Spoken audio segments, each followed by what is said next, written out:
নমস্কার, কেমন আছো সবাই?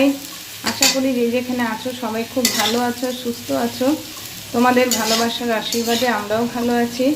দেবযানী ডেলি ব্লগ চ্যানেলে নতুন একটা ব্লগে তোমাদের সবাইকে স্বাগত জানিয়ে তোমাদের সঙ্গে নিয়ে আজকের এই ব্লগটা শুরু করছি।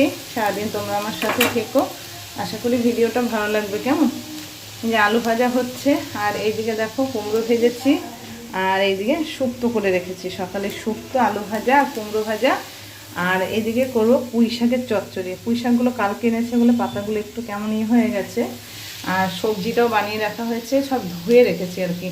বেগুন, আলু, বেগুন, কুমড়ো একটু, তারপর তোমার কী বলে পেঁপে সব দিয়েছি। তা নিরামিষ পুঁই শাকের চচ্চড়িটা আজকে তোমাদের সাথে শেয়ার করব। পুরো ভিডিওটা স্কিপ না করে দেখো, আশা করি ভালো লাগবে। কেমন? আলুটা ভাজা হয়ে গেছে, তুলে নিই আলুটা। কাকিমা এখন এই যে ঘরে সব ধূপ দেখিয়ে দিল, তুলসী মন্দিরে জল দিয়ে ছাদের গাছ থেকে সব ফুল তুলে নিয়ে আসলো। এদিকে আমাদের ওই পুজো যে করে কাকিমা, সেই কাকিমাও এসে গেছে। আর এই কাকিমা একটু এগুলো করে দেয়, কারণ ওই কাকিমা একটু বয়স্ক মানুষ, পারেন না, তো সেই কারণে সবাই মিলে আর কি ওরা করে দিচ্ছে। চলো আলুটা তুলে নিই।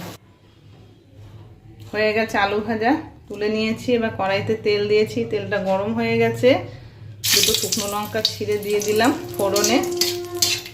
পুঁই শাকের চচ্চড়িটা এখন বসিয়ে দেব। একটু কালো জিরে দিলাম ফোড়নে।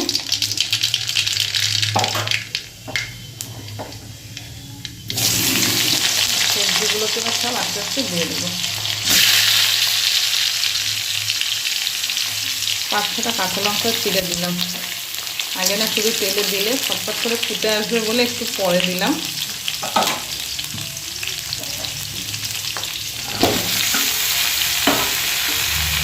চলো লবণ আর হলুদটা পরিমাণ মতো দিয়ে দিই। হলুদটা দিয়ে দিলাম, লবণ দিয়ে দিলাম। এবার ভালো করে নাড়াচাড়া দিয়ে আঁচটা একটু মিডিয়ামে রেখে চাপা দিয়ে দেবো।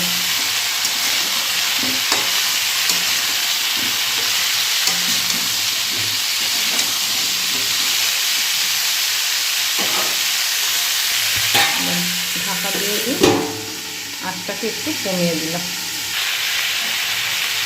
এর আগে একবার ঢাকাটা খুলে নেড়ে দিয়েছি, আবার ঢাকাটা খুললাম, নেড়ে চেড়ে এখন আর পুঁই শাকটা দিয়ে দেবো।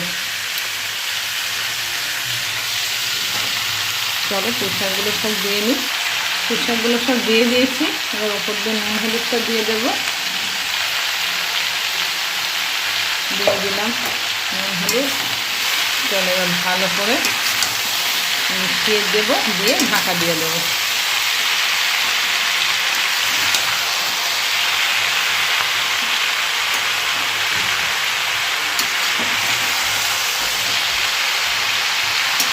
পুঁই শাকের চচ্চড়ি নিরামিষ যেমন খেতে ভালো লাগে, তেমনি মাছের মুড়ো দিয়েও খুব টেস্ট হয় খেতে, বিশেষ করে ইলিশ মাছের মুড়ো দিয়ে।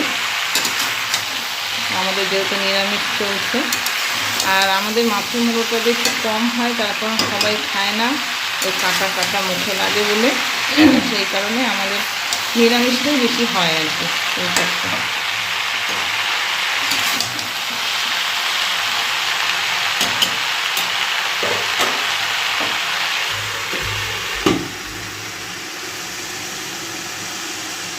চলো এবার আস্তে আস্তে সেদ্ধ হোক। দেখো সেদ্ধ হয়ে মজে কত কমে গেছে, বুঝেছো?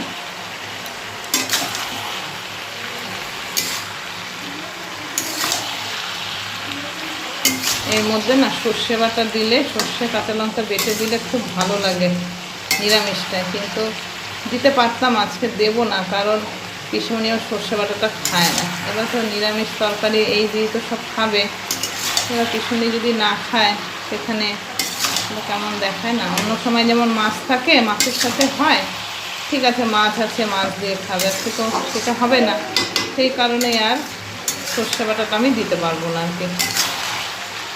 সেদ্ধ হয়ে গেছে, এবার চিনি দিয়ে দেবো। তোমরা কিন্তু যারা সর্ষে বাটা খাও মানে ভালোবাসো, তারা কিন্তু ঠিক এই সময় একটু সর্ষে কাঁচা লঙ্কা, তাহলে কাঁচা লঙ্কা চিড়ে দেবা না, দিলেও 2-1টা দেবা, আর একটু বেটে দেবা সর্ষের সাথে, খুব ভালো লাগে কিন্তু খেতে। অবশ্য যারা ভালোবাসো সর্ষে বাটা, সবাই ভালোবাসে না সব কিছু, যারা না ভালোবাসো না খাবো তারা সেটাকে স্কিপ করে যাবে। কুমড়োটা কত সুন্দর সেদ্ধ হয়ে গেছে দেখো। এবার জলটা একটু টেনে নিলে তারপরে নামিয়ে দেবো।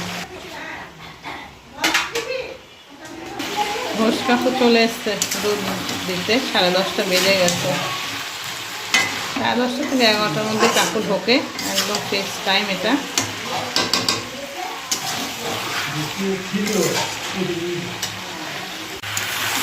নিরামিষ পুঁই শাকের চচ্চড়ি একদম রেডি। চলো এবার গ্যাসটা অফ করে এটা ঢেলে নিই। একদম হয়ে গেছে, সব ঠিকঠাক আছে, দেখে নিয়েছি। গ্যাসটা অফ করে দিলাম, এবার ঢেলে নেব। এই যে চচ্চড়িটা ঢেলে নিয়েছি, একদম রেডি। ওইদিকে পিসুনি খেতে বসেছে, পিসুনিকে একটু দিয়েছি টেস্ট করতে, তা দেখি পিসুনি কি বলে।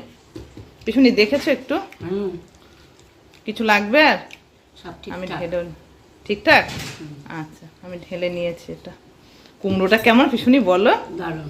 কুমড়োটা একদম গলে গেছে জানো, এত বড় বড় করে যে দিলে কেটে, তাও কুমড়োটা খুব সুন্দর। গাছটা বেঁচে থাক না। তা চলো, এই নিরামিষ পুঁই শাকের রেসিপিটা যদি তোমাদের ভালো লেগে থাকে তো একটা লাইক করে দিও, আর কমেন্ট করে জানিও তোমাদের কেমন লাগলো। ঠিক আছে, সবাই খুব ভালো থেকো, সুস্থ থেকো, আর সাবধানে থেকো। আবার আসছে আর একটা নতুন ভিডিওর সাথে, ততক্ষণের জন্য সবাইকে টাটা।